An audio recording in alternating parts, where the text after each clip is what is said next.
bonsoir à tous. Ce soir, nous recevons Tristan Archer qui s'est entraîné pendant un petit moment chez Lenstorm, qui tourne bien sûr en France et en Europe. Il a eu notamment de gros matchs face à Chris Hero, Brian Kendrick et Paul London, notamment. Il y en a d'autres, hein, bien sûr. En ce moment, il est champion aux Pays-Bas, hein, c'est ça, Tristan? C'est ça, exactement, ouais, j'ai gagné un championnat à la PWS, championnat poids lourd. Tout à fait. Et donc, nous allons pouvoir nous entretenir avec lui pendant un petit moment. Donc, pour m'accompagner ce soir, Vincent, tout droit venu de ce pays de Marine Le Pen, malheureusement. Bonsoir, Vincent. Bonsoir, Benito. Et Renaud, dans la famille Le Pen aussi, je voudrais la nièce. Il vient de Nice. Donc, Mario Maréchal Le Pen, malheureusement. On fait un petit tag parce que nous, franchement, on fait pas de politique normalement, mais là, j'ai mal à ma France, comme dirait Gilles Verdez. Bonsoir, Renaud. Bang! Salut Benito, salut tout le monde. Donc voilà, bon, l'interview va commencer, on va te poser quelques questions de base bien sûr. Moi la première que j'ai envie de te poser c'est comment tu as découvert le catch. J'imagine que c'est comme tout le monde devant la télé quand t'es gosse. C'est ça exactement en fait, samedi matin en me levant, j'allais pas en cours parce que j'avais pas le cours le samedi matin, à l'école il y avait pas encore ça. Et mon père était devant le catch et il m'a dit de venir avec lui et j'ai commencé comme ça en fait un samedi matin, je devais avoir 7-8 ans. J'étais avec mon père et je crois que c'était l'Undertaker je crois et j'étais juste scotché quoi. Ah mais moi c'est pareil, c'est l'Undertaker, c'était un peu plus vieux parce que je suis plus vieux que toi. Mais pareil, c'était le premier soir de l'Undertaker. Enfin bref. Comme l'a dit Benito dans l'intro, tu étais entraîné par Lenstorm à la Storm Wrestling Academy, comme Sylvester d'ailleurs. T'avais déjà fait des entraînements de catch avant d'aller au Canada ou c'était ta première expérience on va dire? C'était ma première expérience en fait. J'avais déjà fait un stage chez Booster. On a commencé avec beaucoup de squats à vide tout ça. Et le truc c'est que grâce à ce stage j'ai découvert que j'avais une petite déformation, difformité on va dire, anatomique. J'ai un problème avec les veines de la cuisse qui sont beaucoup trop petites et qui n'évacuent pas l'acide lactique. Donc j'ai fait une énorme accumulation d'acide lactique dès la première nuit et j'ai fini à l'hôpital. Voilà. Donc on va dire que la première expérience c'était vraiment catastrophique voire ratée et donc la première vraie expérience c'est que je suis parti. D'accord. Et t'as vu une différence avec les entraînements français justement et les entraînements de Lenstorm? J'ai pas fini l'entraînement chez Booster en fait. En fait l'acide lactique c'est ce qui remplit le muscle, qui le rend dur. Donc quand vous l'évacuez pas en fait le muscle il se contracte, il reste contracté. Sauf que je marchais plus, je pouvais plus plier les jambes, etc. Donc j'ai vraiment fini à l'hôpital. Alors tu as passé tes 3 mois de formation chez Lenstorm. Comment se sont déroulés tes 3 mois de formation chez ce grand champion qu'est Lenstorm? Bon en fait il vient nous chercher à l'aéroport déjà, donc c'est assez classe de sa part. Alors, moi j'étais logé dans la maison qui mettait à disposition pour ses élèves, contre rémunération bien sûr, on louait une chambre tous les jours, 3-4 heures par jour. Du lundi au vendredi, c'était très physique, très intense, et pour ma semaine des mots de fou, on sait que faire des chutes, jusqu'à qu'on maîtrise parfaitement les chutes, puisque c'est réellement la base du catch, ce qui fait que tout catcheur doit maîtriser. Voilà, on a eu une grosse partie cardio au début du stage, de la formation, qui a été arrêté au bout d'un mois et demi en me disant que voilà on était catcheur, on était adulte, professionnel, donc ce genre de choses on était capable de le faire soi-même et que c'était pas Lens avait dit je suis pas votre mère, ça va vous le prendre en main quoi. Et après on était vraiment plus sur du technique, uniquement que du technique pendant le mois et demi qui restait. Tu discutes encore avec Lenstorm aujourd'hui? T'as gardé contact avec lui? Pas très très souvent en fait, quand je suis arrivé au Canada je parlais pas du tout anglais. Donc j'ai vraiment eu un bon mois d'adaptation, je me mettais à la fin de la queue, je reproduisais juste ce que les autres personnes faisaient juste avant moi en fait, je m'amusais pas à passer devant parce que je comprenais pas les consignes. Donc je travaillais par mimétisme, je regardais comment Lens faisait, je refaisais la même chose, etc. Et au fur et à mesure, j'ai commencé à maîtriser un petit peu plus l'anglais, donc j'ai pas eu d'énormes liens, d'énormes discussions avec Lens. Après de temps en temps je m'amenais pour lui parler de comment ça se passe pour moi ici, des contacts que j'ai eu avec la WWE, les tryouts, tout ça, donc on a gardé quelques contacts mais c'est pas des échanges interminables et hyper réguliers. Moi, j'ai une question à te poser sur ça, justement. Dans tes sessions, là, t'étais avec des gens qui aujourd'hui ont explosé ou pas du tout? Enfin, il y avait, Aucun. aucun. Enfin, il y en a un qui était dans ma session. À la fin de ma session, il a eu un essai avec la WWE parce que elle était à Calgary. Il mesurait 2 mètres et quelques, il faisait 105 ou 110 kilos, voilà, donc ils ont été intéressés juste par son physique, ça n'a pas fonctionné, il est revenu chez Lens encore 3 mois. De nouveau un essai, ils l'ont signé, il est resté peut-être 6-7 mois, et il a complètement quitté le monde du catch. On se dégoûte d'expérience, ou je sais pas, il a tout arrêté. Et comment ça s'est passé à ton retour en France? T'as eu du mal à trouver des bookings ou le fait que tu aies justement été chez Landstorm, qui est quand même un ancien reconnu de la WWE, la WCW, ça t'a facilité la vie? Non, c'était très compliqué de trouver un booking au départ. Je vais pas vous mentir, même en revenant chez Lens, même en ayant une vidéo d'un match contre Lens. C'est un circuit, au départ, qui est très difficile à pénétrer, surtout à l'époque, parce qu'il y avait vraiment énormément de catcheurs. Plus ou moins bons, hein, on va pas se mentir, il y en a beaucoup qui ont arrêté parce que, voilà, ils étaient pas forcément au niveau, mais comme c'était à la mode, tout le monde s'y mettait. Il y avait beaucoup de copinage, il y avait beaucoup d'amitié entre bookers et catcheurs, etc., etc., etc. Donc forcément, ouais, ça crée, ça crée un circuit fermé, quoi. Donc j'ai eu un peu de mal à trouver mon premier booking. J'étais même passé par la case WS. Tom Larocca m'avait fait avoir un essai. C'était bien déroulé, mais j'ai jamais travaillé pour la WS, j'ai rien contre eux, mais voilà, c'est pas le genre de carrière que je me donnais, enfin, la routine WS, etc., etc., c'est pas ce que je visais dans le monde du catch. Donc, j'ai pris mon mal en patience, et peut-être 6 mois après être revenu, j'ai eu la chance d'avoir un booking. Sur ce booking, plusieurs catcheurs, plusieurs promoteurs qui étaient là en tant que soit commentateurs, soit arbitres, etc., etc., etc. Et à partir de là, je me suis juste fait voir une fois, et la semaine d'après, je catchais contre Sylvain Grenier. Donc, on va dire que j'ai eu beaucoup de chance et que ça s'est très vite enchaîné par la suite.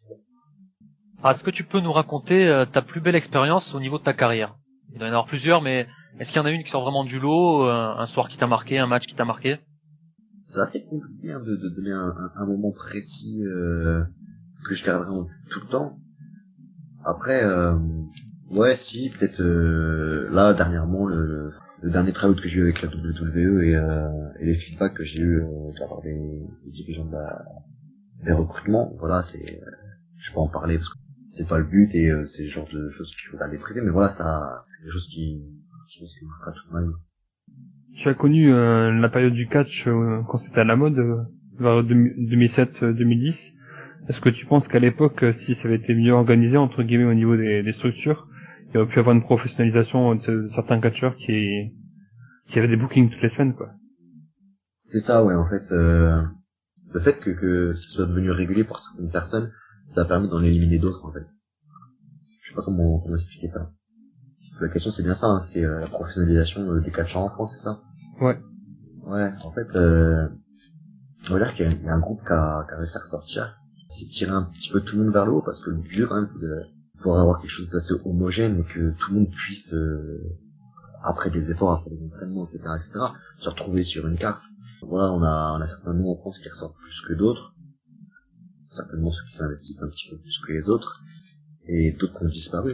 Parce que il y a des personnes qui prenaient pas forcément ça de façon professionnelle et qui prenaient plus ça pour un amusement ou un passe-temps. Donc c'est vrai que de ce côté-là, par rapport à l'époque où j'ai commencé, c'est beaucoup plus agréable de se dire voilà, je vais aller catcher contre quelqu'un qui sait catcher, quoi.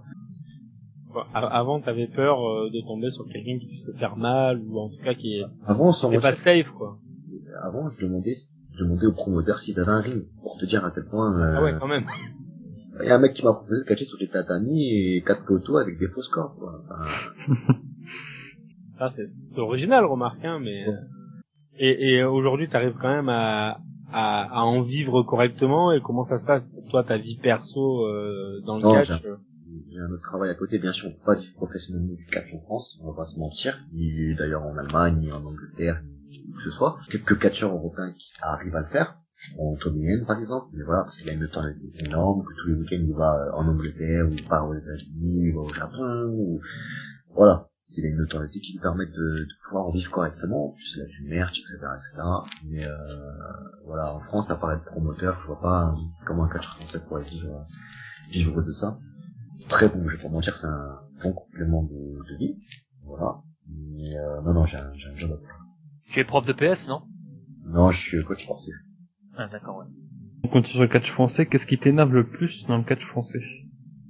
Il y a encore des personnes sur le circuit qui arrivent à penser le catch comme un loisir en fait. Moi, je pense que c'est quelque chose qui tire le catch vers le bas. De se dire viens on va faire du catch parce qu'on aime bien ça. Ça sert à rien de s'entraîner de toute manière. Le catch, voilà, c'est un spectacle. Pourquoi on serait athlétique? Pourquoi on irait au gym? Pourquoi on se prendrait la tête à avoir un physique? Pourquoi on se prendrait la tête à avoir une tenue ou quoi que ce soit, ou à produire quelque chose de qualité de toute manière, puisque d'autres le font et ils continuent à le faire. Enfin, c'est une logique. Je sais pas, peut-être parce que je suis perfectionniste ou quoi, mais moi j'ai fait mon premier match, j'avais une tenue de catch quoi. Alors, on en voit quelques-uns, ils viennent, ils ont un short de Décathlon, un t-shirt de Décathlon, et ils catchent comme ça pendant 6 mois, 7 mois, 8 mois. Il y a un public derrière. Des gens qui viennent, qui payent leur place, qui voient quelqu'un en short, en t-shirt, pas forcément musclé, pas forcément dessiné, pas forcément athlétique, pas forcément prêt, qui fait une prestation de moyenne. Ok, bon, l'applaudir, parce que c'est un spectacle. Bien sûr, les gens vont applaudir, ils sont là pour ça, ils ont payé pour applaudir. Forcément, ils vont applaudir ou huer. Mais les gens reviendront pas. Parce que derrière, ils ont une image négative. Et ça, c'est quelque chose qui m'énerve vraiment beaucoup. Voilà, quand on me demande mon avis, je le donne. Ça, certaines personnes n'ont pas trop aimé. Mais voilà, enfin... Ouais, ça, je pense que c'est vraiment le truc qui m'énerve le plus dans le catch en France. Et du coup, à l'inverse, qu'est-ce qui te donne le plus d'espoir, si on peut dire, à propos du catch en France? Il y a beaucoup de personnes qui sortent les doigts, comme on dit, et qui s'investissent énormément, qui travaillent beaucoup. Je pense à Cormac à la SCWA. C'est quelqu'un de super humble, voilà, on l'entend pas dans les vestiaires, toujours en train de demander un avis, toujours en train d'avoir un feedback sur son match, il est au gym, il suit des programmes d'entraînement, des diètes, etc., etc. Voilà, c'est un petit jeune que je pense qu'il ira très loin, parce qu'il a vraiment la mentalité du gars qui veut réussir, il écoute, il apprend, etc., etc. Senza Volto, voilà, pareil, c'est quelqu'un, voilà, il va au gym, il achète des bonnes tenues, niveau com sur internet, c'est un psychopathe, la moitié de ce qu'il fait en com, il se répond tous les jours. Enfin, je sais pas comment il fait pour avoir autant de temps à créer des affiches, faire des montages, des machins, des trucs, mais c'est le bon plan, c'est comme ça qu'il faut faire réellement. Et il a les deux facettes, c'est-à-dire que athlétiquement il est très fort, il s'entraîne beaucoup, et en plus de l'autre côté, il arrive à avoir ce côté publicité vivante quoi. Après il y en a d'autres bien sûr, il y a d'autres catcheurs qui s'investissent beaucoup. Et ça fait du bien, c'est-à-dire que les nouvelles générations, celles qui arrivent après, voilà, on peut transmettre quelque chose et on peut essayer de continuer à diffuser une bonne image du catch. Et tu disais là il y a quelques instants que t'avais de temps en temps tu donnais ton avis sur ce qu'on te demandait de faire ou en tout cas ce qui se passait. Et toi, est-ce que là aujourd'hui sur la scène française, est-ce que t'as entre guillemets le pouvoir de donner ton avis sur le booking de ton match ou pas du tout? Pas avoir le pouvoir de donner des consignes sur mon match ou quoi que ce soit. Je suis dans ma tête, moi, quand j'arrive sur un show, je suis un worker. C'est-à-dire que on me demande de faire quelque chose, je le fais. Après, si on me demande mon avis, je l'exprime. Mais voilà, j'ai été embauché pour faire un job. Donc je le prends, même mes conscients, je sais très bien ce qui va se passer pendant le match ou pendant le show. Donc je viens, je l'accepte, je sais ce qui va se passer. Donc non, je pense pas avoir le pouvoir de. Après, bien sûr, je pense assez d'expérience, ça serait une assez bonne renommée ou enfin, je sais pas comment dire, une assez bonne image dans le catch en France pour pouvoir, par exemple, mettre un avis sur telle ou telle chose, en disant voilà, par exemple là. Ouais, tu te sens écouté quoi. Voilà, ce serait plus intéressant de construire le match de cette façon-là plutôt que de celle-ci, parce que derrière le match suivant il est comme ça, etc., etc. Voilà. Après, voilà.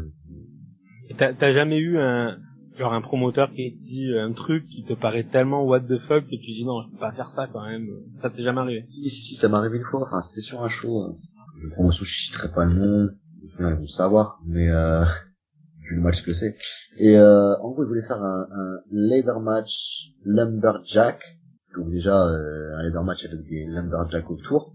Et ils voulaient équiper les lumberjacks avec des chaises. Ah ouais, putain. Ouais, d'accord. Donc forcément, moi je suis arrivé, j'ai dit, les chaises, c'est peut-être pas forcément une bonne idée. Déjà, les lumberjacks, c'est assez compliqué. C'est-à-dire que, enfin, ils sont en train de se frapper avec des échelles. Si en plus, quand ils sortent du ring, ils sont frappés avec des chaises, je vois pas comment ils vont faire un match de 15-20 minutes dans la vraie vie. Les gens, voilà, tu tombes d'une échelle, tu sors du ring, tu prends un coup de chaise sur la tête.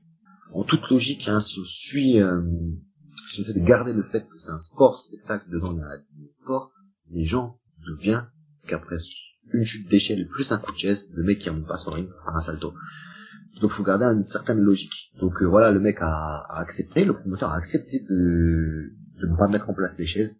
Et je pense que ça a été la solution. Ça. Toi, tu faisais partie du match ou t'étais dans les Lumberjacks? Lumberjack, moi j'étais Lumberjack. D'accord. Tu as eu quelques gros noms de scène face à toi, des matchs face à Tommy End, Chris Hero ou encore le duo Paul London, Brian Kendrick, qu'on connaît bien, qui sont passés par la WWE. Comment tu prépares ce genre de match? Est-ce qu'il y a des différences? Est-ce qu'il y a des différences quand on affronte des gars comme ça? Il y a pas vraiment de différence au niveau de la préparation. C'est-à-dire que toute l'année, je m'entraîne, toute l'année, je suis à la salle de muscu, toute l'année, je pense catch, je me réveille catch, je dors catch, je mange catch, enfin voilà.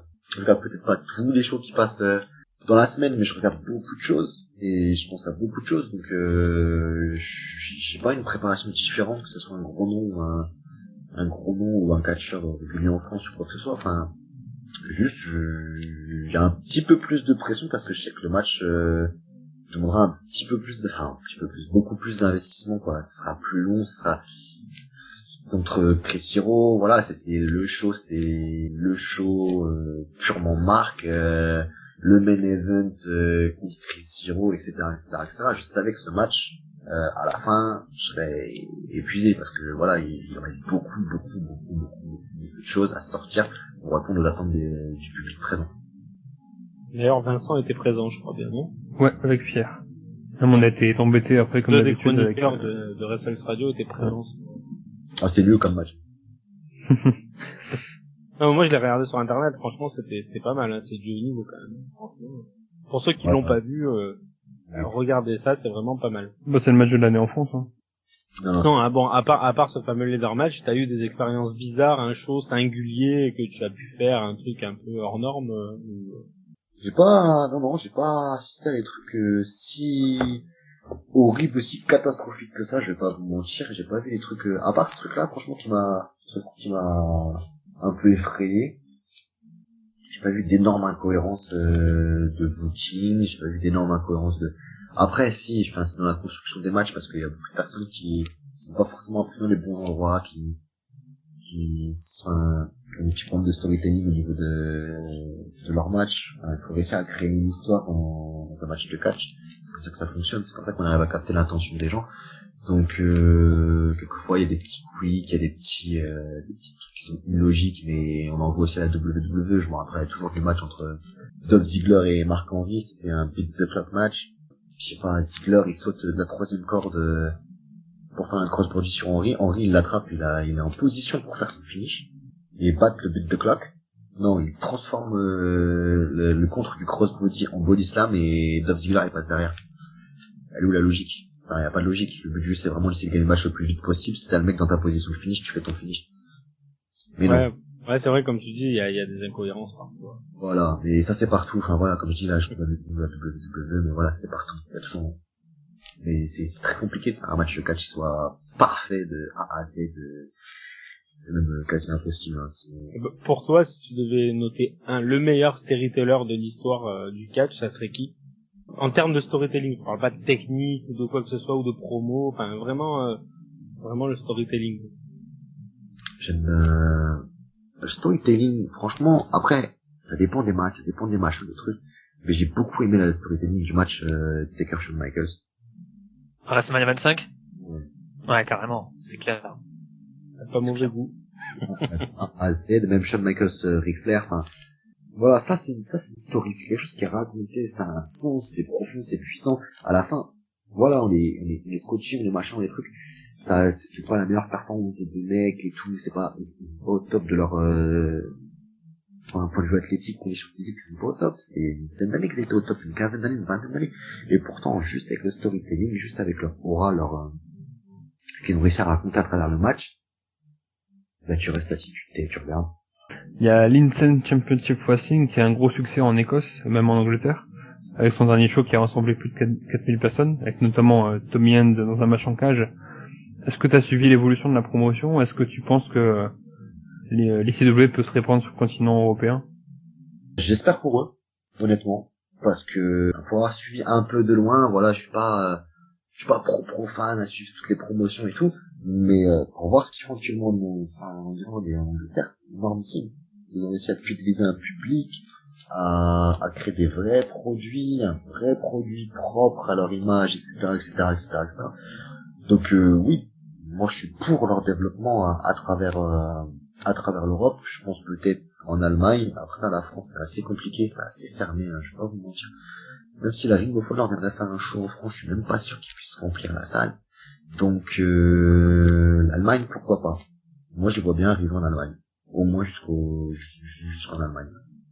Et tu penses qu'un show de 4000 personnes en France c'est impossible du coup? Enfin, hors WWE bien sûr.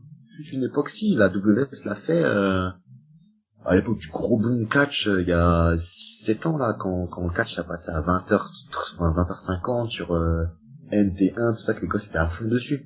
Mais ça a été déprogrammé à 22h, on commençait à avoir une baisse de fréquentation dans les salles, après c'est passé à minuit, de nouveau une baisse de fréquentation, après c'est passé à 2h du matin. Ah voilà. Il n'y a pas de secret, hein. Enfin c'est maintenant les plus grosses salles elles sont peut-être à 1500, 2000 personnes en France. Ce qui reste pas mal, hein, on va pas se mentir, c'est pas mal.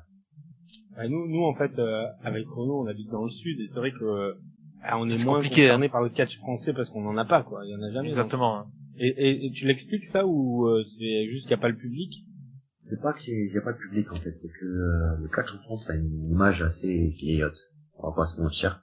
Allez, je dirais même ringarde à cause de certains reportages télé, le mec qui est fan de catch donc c'est un teubé, tu vois, enfin par exemple. Ah, il y a des trucs comme ça, puis même ça, la fin du catch en France, la fin de la grande époque du catch en France, quand le catch aux États-Unis a su évoluer, créer des stories, voilà, changer son image, changer de cap.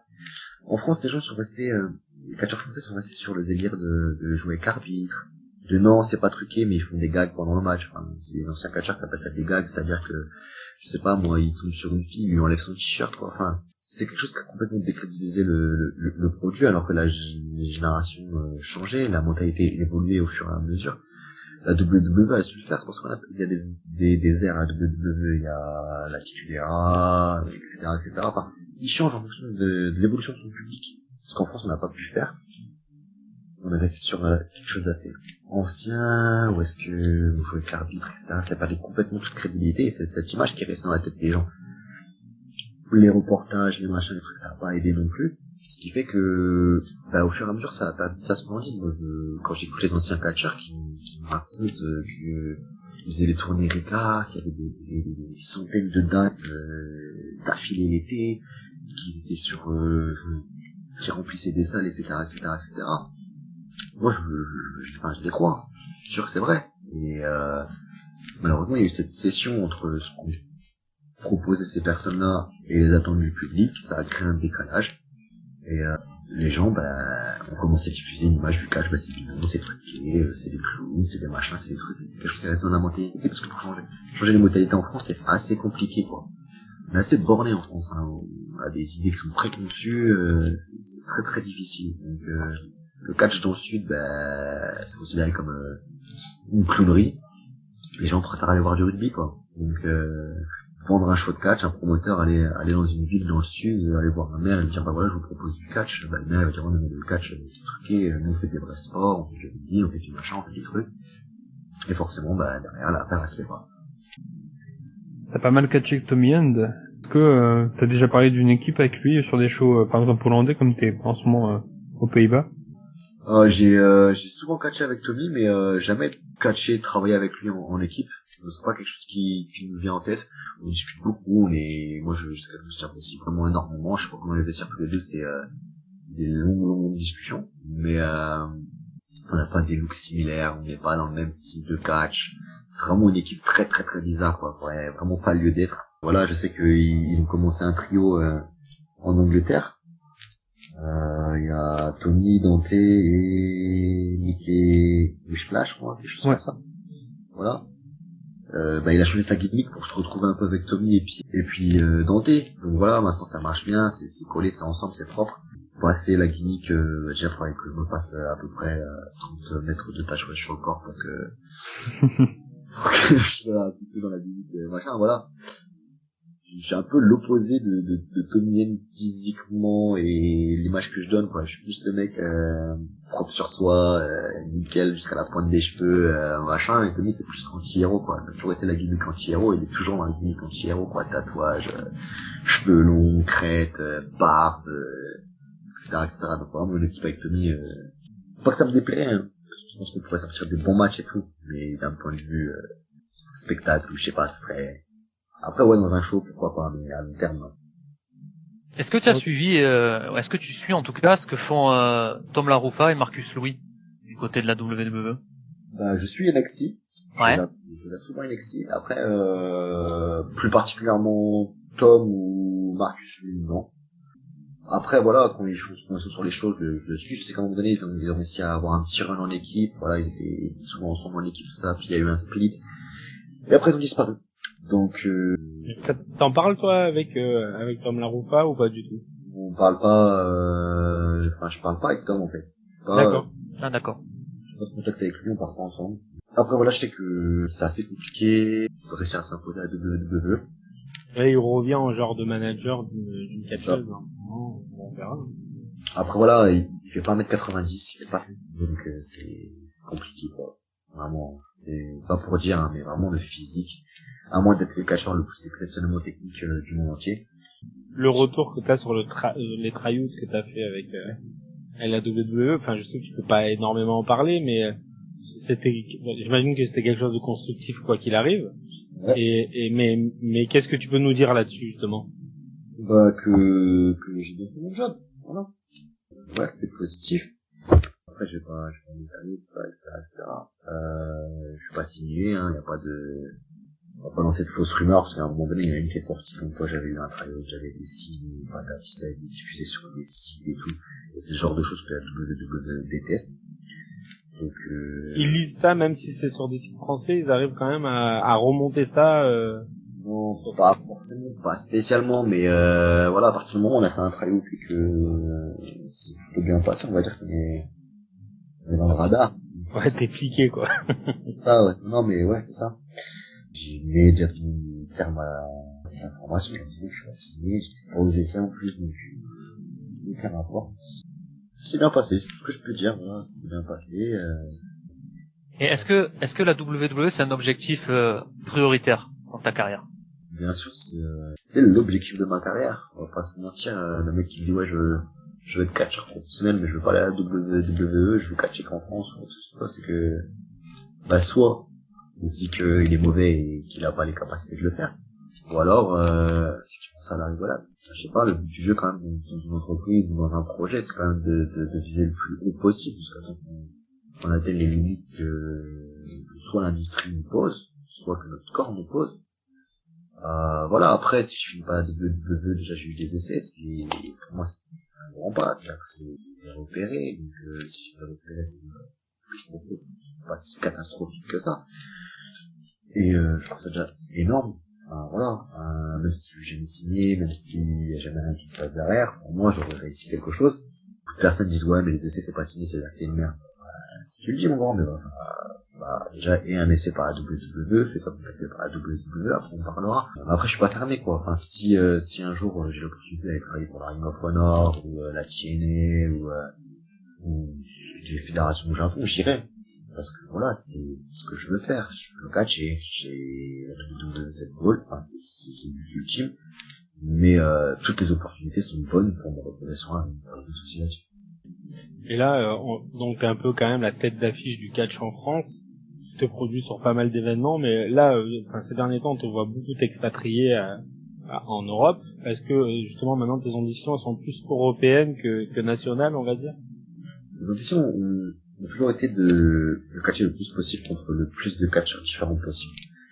D'ailleurs pour ça que j'ai pas été à la VS, parce que ça m'intéresse pas, parce que c'est toujours les cartes un peu VS, c'est toujours tu vas faire un an de catch à la WS et tu vas catcher contre 6 personnes différentes. Parce que moi ça m'intéresse pas de catcher toute l'année contre 6 personnes différentes. Ok, tu peux changer tes matchs, tu peux changer d'enchaînement, etc. Mais c'est la même personne avec qui tu bosses. Donc là en France, on va dire que j'ai un petit peu fait le tour. J'avais déjà eu quelques contacts à l'étranger, etc., etc. Et j'ai eu par-ci, par-là, des dates au fur et à mesure, mais c'est pareil, c'est comme le circuit français, au départ c'est très difficile de s'imposer. Là, actuellement j'ai beaucoup de chance, j'ai réussi à avoir des dates en Hollande où j'ai récupéré le titre, je suis parti à la NEW samedi, j'ai eu quelques combats à la WXW, etc., etc. Donc oui, effectivement, le circuit européen, ben voilà, ça m'offre de nouvelles portes, des nouvelles possibilités de combat, des nouvelles possibilités de booking, etc., etc. Donc bien sûr que là, je me tourne vers l'Europe, et s'il y a possibilité d'obtenir de plus en plus de dates sur le circuit européen, je me verrai. Aux Pays-Bas et en Allemagne, t'es plutôt face ou plutôt heel?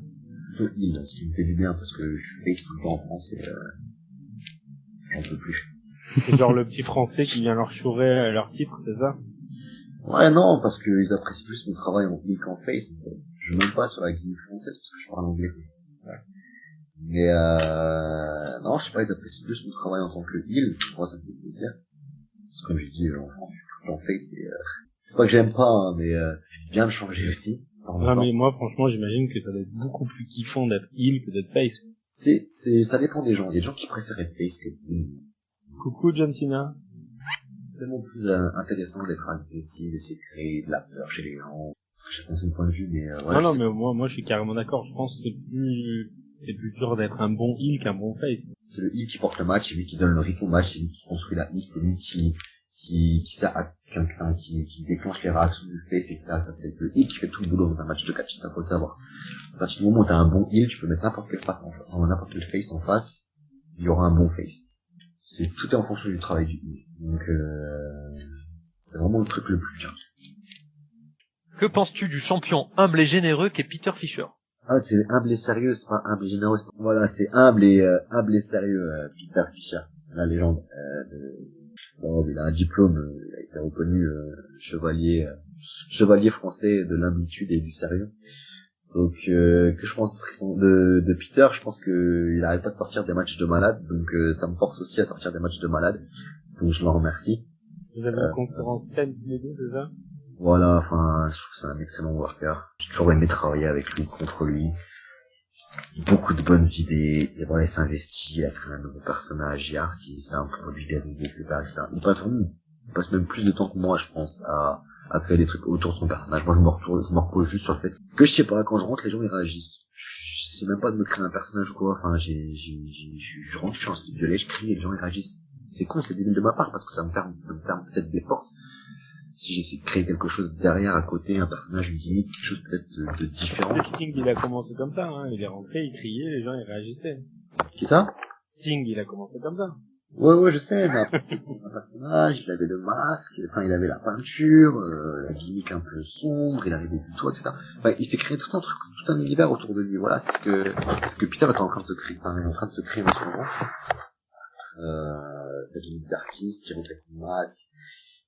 Même quand là, il prend des photos, chez lui dans sa salle de musculation, faites attention aux détails, il y a toujours un masque qui traîne, il y a toujours un petit truc qui fait penser à sa gimmick, il est vraiment très fort là dans ce qu'il fait, et puis sur le ring il a rien acheté quoi. C'est vraiment un très très très très bon worker. J'ai vraiment beaucoup d'estime pour Peter, et humainement c'est quelqu'un avec qui je m'entends très bien. Voilà, on a 2 heures de monte à faire. Si je suis avec Peter, je sais que voilà, ça va être 2 heures qui vont être agréables, absolument drôles, on va se marrer, etc. Ok, nous, il y a pas longtemps, il y a un an, on a eu DDP en interview, qui est notre catcheur préféré à tous. Et est-ce que toi, j'ai envie de te poser une question un peu bizarre, je veux dire, ton catcheur préféré des années 90, des années 2000 et des années 2010? J'aimerais bien savoir. 90, j'étais petit, hein, c'était The Undertaker. J'étais vraiment dans la gimmick, j'avais 90, j'avais 5 ans, quoi. Donc, forcément, voilà, pour moi, le catch, c'était pas du spectacle, il y avait encore tout le côté magique, tout ça. Donc, c'était The Undertaker, la gimmick, les frissons en deux quand t'es petit, tu vois arriver, les musiques s'éteignent, il y a des corbeaux, patati, enfin, voilà, c'est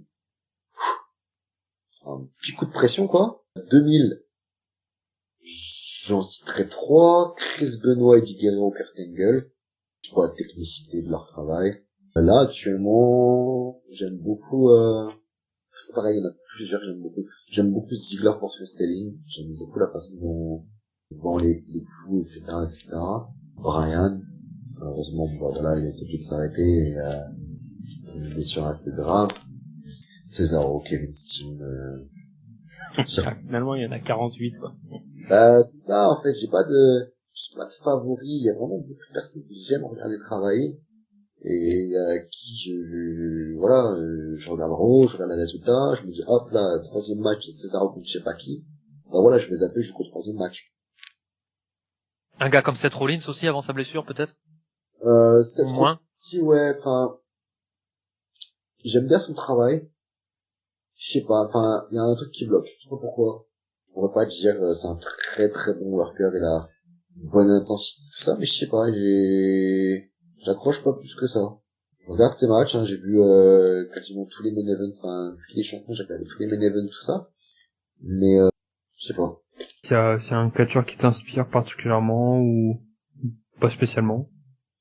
Non, j'ai pas d'inspiration précise sur un catcheur précis. Comme je vous ai dit, je regarde beaucoup de choses. Je sais pas, je regarde je regarde un match avec Cesaro, puis je me dis, ce truc-là, si après il l'enchaînait avec le truc que l'autre fait derrière, est-ce que ça pourrait être plus intéressant ou pas? Pourquoi est-ce qu'il a placé ce spot à ce moment-là, etc. Donc je m'inspire de tout ce que je vois, mais pas de certaines personnes en particulier. Ta prise de finition, donc, comment elle s'appelle, en quoi, enfin, qu'est-ce que c'est exactement, et pourquoi t'as choisi, ça comme prise de finition? Très bonne question, j'ai pas de nom pour mon finish, je vais pas vous mentir. Donc, On va lancer un hashtag avec l'interview, trouve le finish de Archer. Pour un nom pour mon finish. En fait, c'est un first man's carry.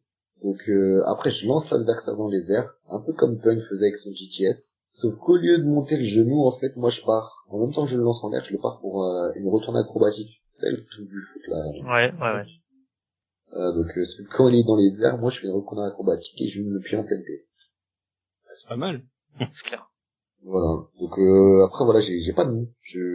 Donc notre mission, c'est de trouver un nom. Hashtag, en déj de nom, quoi. On va le lancer, ça va être cool. Ça va permettre de jouer. Toutes les idées construites, y a aucun souci.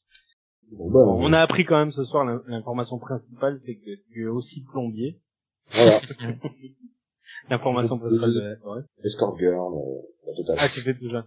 Ah, bon, on donnera le numéro de téléphone en même temps, en lien dans l'interview. Pour tout petit problème et gros problème. Voilà, pour rémunération, je peux vous accompagner à une soirée cinéma ou si tu es femme d'âge mur, voilà, une femme d'âge mur aimant les hommes musclés, célibataire et richissime, contactez-moi. Putain merde, ma femme elle va appeler.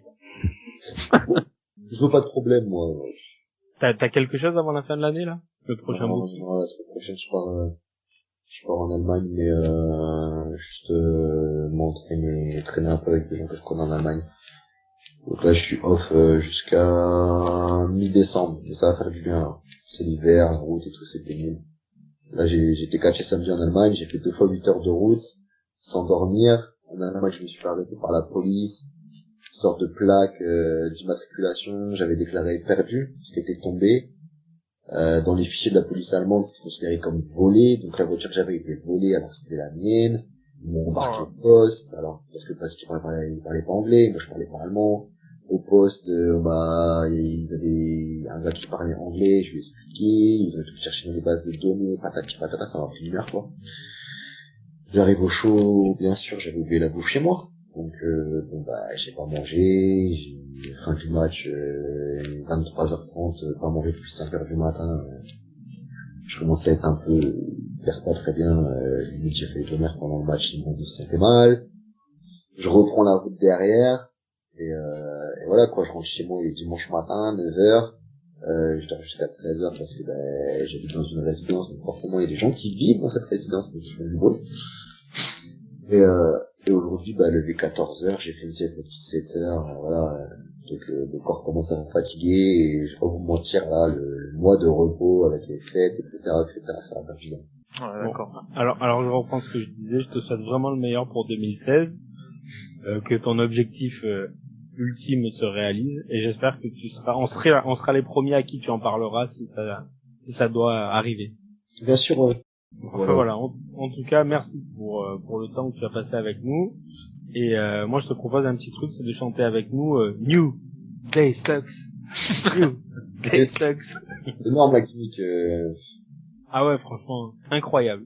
De retourner une gimmick en 2 semaines comme ça, c'est incroyable. Ouais, c'est ça le truc, c'est qu'ils étaient tous les trois en train de stagner, milieu de carte, bas de carte, et voilà, enfin, Xavier Woods, enfin, il a pas le physique des deux, quoi, il est petit, il est trempu, il est pas machin, là, c'est coincé comme Creed, ouais, pas Apollo Creed.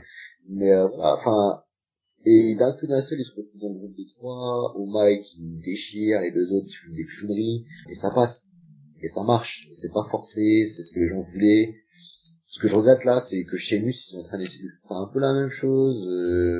C'est pas un heel destructeur, c'est un heel qui essaie de faire un petit peu des blagues, de tailler et tout. Bah, moi j'accroche pas. Autant les trois là, New Day, ça passe, c'est crème, c'est drôle. Tu sens qu'ils s'amusent à le faire et tout. Autant Sheamus, tu sens qu'il force un peu, quoi. Oh, je me suis fait un t-shirt, 2.15. Ah ouais, le mec, c'est pas drôle. Si, à la base, c'est drôle, mais pas sur Sheamus. Voilà. On pourrait s'en faire un la semaine prochaine avec 0, 2.18, hein. Ça marche aussi, parce qu'on a eu un titre en 18 secondes. Enfin, Ouais. bref.